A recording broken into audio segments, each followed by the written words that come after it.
kelompok-kelompok radikal itu memang disusupkan untuk memecah kita dari dalam. iya, dan memang yang mendapat himayah, perlindungan dari Protek, ya.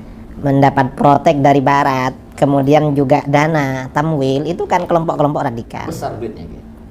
Ya gak tahu lah, kayaknya iya. Dulu saya kan nonton video Kiai itu yang katanya ada $2.000. Saya waktu itu 1.500. 1.500. Udah turun atau memang? Nggak tahu, kalau itu yang cerita ke saya itu mantan Ustadz Wahabi. Oh, Pak. Dia bilang, saya waktu ceramah di Bogor tuh Ustadz, Ya. Kiai tahu berapa gajinya Ustadz Wahabi? Gak tahu. Saya tahu Kiai. Berapa? $1.500. Lo kok tahu? Saya mantan, katanya. Wahabi ini lebih radikal daripada Taimi. Ayo. Iya. Dan Taimi ini kan setelah meninggal memang pemikirannya kan mati. Dihidupkan lagi. Dihidupkan lagi oleh pendiri Wahabi ini. Wahabi tuh gak ada yang lurus, Ustaz. Memang apa ya? Ya bengkok-bengkok lah. Wong itu memang jalan terjal, jalan bengkok memang. Jadi kalau bisa duduk satu majelis dengan kayak Idrus, itu berarti apa? Taqiyah. Ya agak membicarakan Masalah itu. masalah itu, membicarakan yang lain-lain. Sampai kapan kita selesai dengan Wahabi? Mungkin sebentar lagi selesai. Sebabnya? Kan sudah gaduh di Saudi. Oh, ya dana. Ya dana sudah. Ya mudah-mudahan lah segera bertaubat. Saya katakan, kita kalau ada hal-hal orang menginformasi tentang si fulan itu begini atau yayasan itu begini, sekolah ini, cek langsung ke sini. Yang anehnya memang gini, kenyataan di mana-mana, yang menuduh itu tidak pernah muncul ke tempat ini sebetulnya itu. Tidak pernah dengar itu. Saya punya banyak yayasan Pak se-Indonesia. Dituduh macam-macam. Saya katakan, pernah nggak datang ke tempat itu Anda mendengar kajiannya? Kalau Anda curiga tentang saya, ambil di YouTube itu banyak kajian saya. Tulisan saya banyak. Saya pernah nulis tentang ISIS, sebab munculnya terorisme dan penangkalannya, segi-segi pelanggaran terorisme terhadap syariat Islam, ISIS dalam pandangan akidah Ahlussunnah wal Jamaah, kemudian pandangan politik Ahlussunnah terhadap penguasa. Kan kita dituduh ini anti penguasa. Saya kupas itu.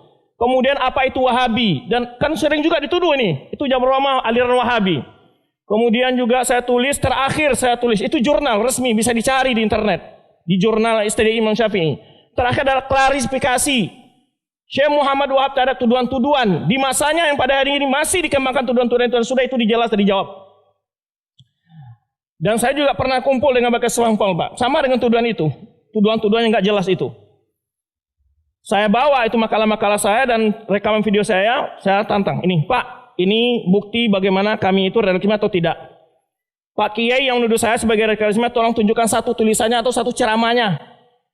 Satu tulisan itu ceramahnya yang membahas tentang kesesatan, terorisme, radikalisme sampai ke akar-akarnya, bukan sekadar ngomong sesat-sesat, tapi tidak menjelaskan apa di mana sesatnya. Dan saya katakan, dan beberapa kali di beberapa media saya katakan, tidak ada dakwah yang benar-benar menghadapi terorisme, radikalisme dari dakwah yang kita bawa. Lihat TV Roja itu pada umum apa isinya, radio dan seterusnya, boleh dilihat. Tidak ada sidik pun kita mempertimbangkan demonstrasi aja kita tidak bolehkan. Demonstrasi kita tidak bolehkan itu. Kok itu radikalisme?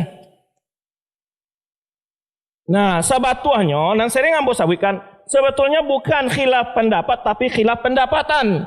Turun pendapatan, Pak. Kalau orang kanai tahunan kebenaran itu turun pendapatan. Yang masalah begitu.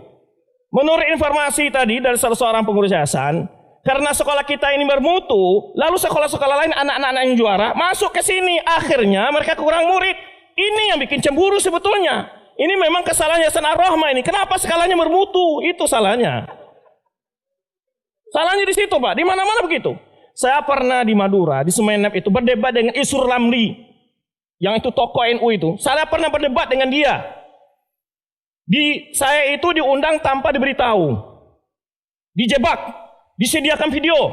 Sampai sekarang nggak berani menyebarkan videonya, Pak. Nggak berani menyebarkan videonya. Karena saya bantah semua tuduhan-tuduhan fitnah dia. Nggak pernah berani menyebarkan videonya. Tuduhan-tuduhan ini nggak ada bukti sebetulnya. Suka mengkafirkan. Memang mudah mengkafirkan orang. Nggak mudah itu. Sebagaimana Pak Mui tadi menjelaskan, nggak boleh menyesatkan orang itu nggak mudah. Kalau tidak sesat, Anda yang lebih dahulu ditarik ke neraka itu. Dipentak pertanggungjawaban di hadapan Allah Subhanahu Wa Taala. Jadi kita tidak jangan gampang mengkafir. Nggak ada kita mengkafir-kafirkan.